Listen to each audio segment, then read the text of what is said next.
Okay, today's scholars, the discussion, the lecture is on the impact of the growth of democracy during the Enlightenment era. And you know, our story, fascinatingly enough, begins by looking at Great Britain. Now, there were democratic advances that were going on in Great Britain at this time, and they were greatly influenced by political revolutions in British colonies in North America.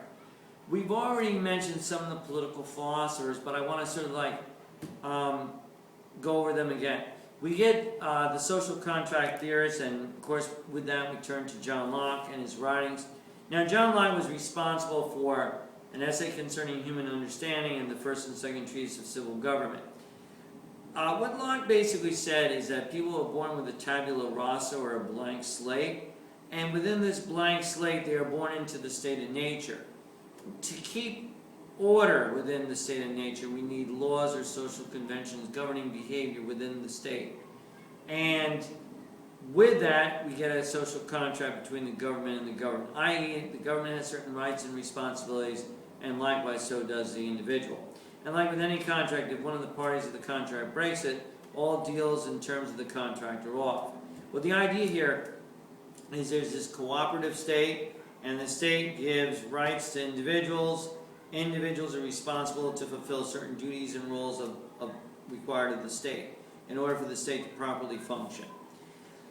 One of the things Locke does make as an argument is that government gets its powers from the consent of the governed.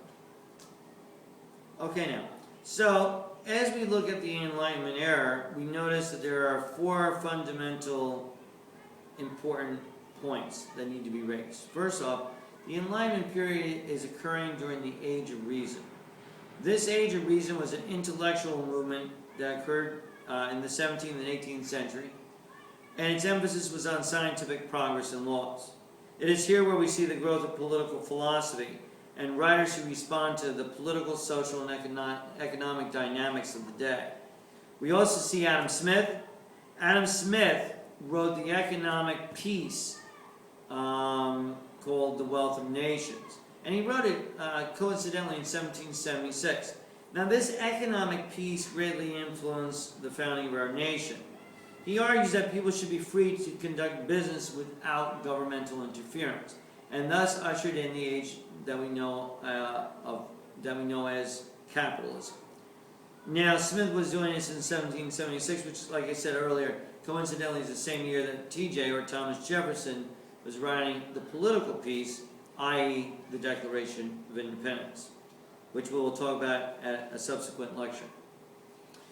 Third, Thomas Paine. Well, he was an American who wrote the pamphlet known as Common Sense.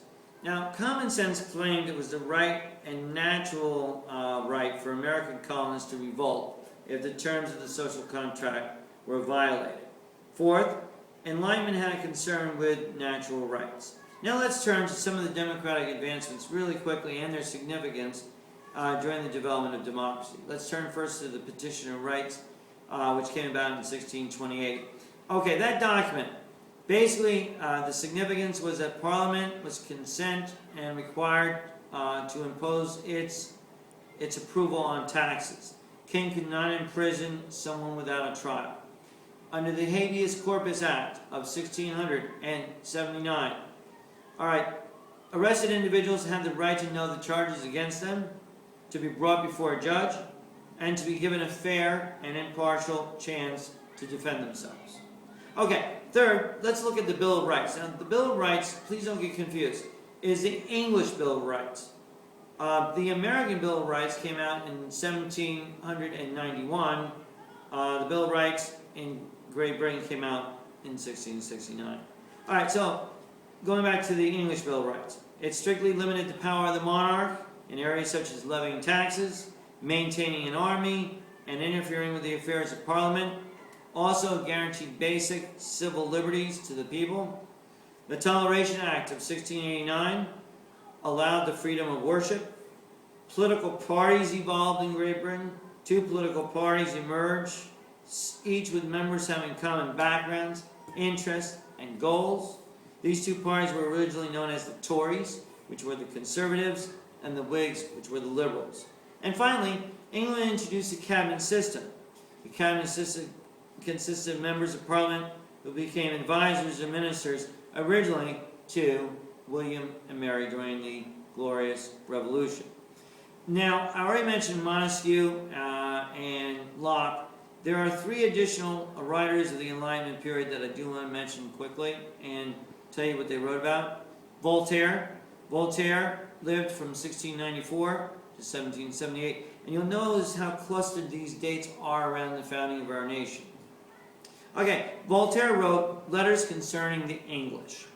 It was written in support of the concepts of England's limited monarchy. Rousseau, 1712 to 1778, he wrote The Social Contract, wherein he argued that inequality among people could be ended by citizens coming together and agreeing to a general will. And finally, Diderot. Diderot, 1713 to 1784, best remembered for the Encyclopedia. Now, the Encyclopedia stated that absolutism and injustices of the old regime were wrong. And that concludes the lesson on enlightenment and the impact of the growth of democracy during a most influential period in American history.